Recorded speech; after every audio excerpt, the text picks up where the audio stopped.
नमस्कार, मैं निधि सदन द्वारा प्रदत्त जिस विषय पर अपना विचार प्रकट करने जा रही हूँ वो विषय है राष्ट्रीय शिक्षा नीति 2020 भारत में शिक्षा को बदल देगी। मैं इस विषय से पूरी तरह सहमत हूँ क्योंकि मेरा यह मानना है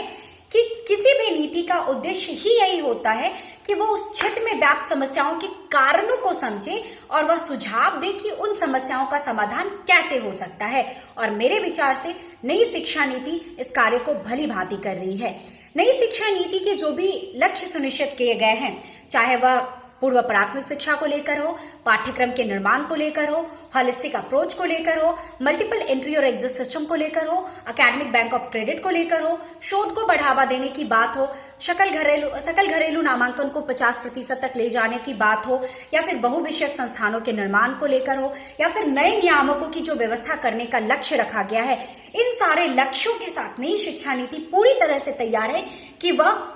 भारत में शिक्षा को बदल दे। किंतु यह बदलाव कहने में जितना आसान दिखता है उतना आसान है नहीं। इसके मार्ग में बहुत सारी चुनौतियां हैं और हम आम जनमानस शिक्षा व्यवस्था की जिस गुणवत्ता की बात करते हैं उस गुणवत्ता के साथ साथ धरातल की जो भी आवश्यकता है उन सारी आवश्यकताओं की पूर्ति हेतु यह नई शिक्षा नीति पूरी तरह से तैयार है। जरूरत इस बात की है कि सरकार के साथ साथ आम जनमानस भी उस बदलाव के लिए अपनी सक्रिय सहभागिता सुनिश्चित करे। अगर हम इस नई शिक्षा नीति के साथ साथ पीछे के आंकड़ों का एक विश्लेषणात्मक विवरण देखें तो हम ये पाते हैं कि इस नीति के मार्ग में बहुत सारी चुनौतियां हैं जो इस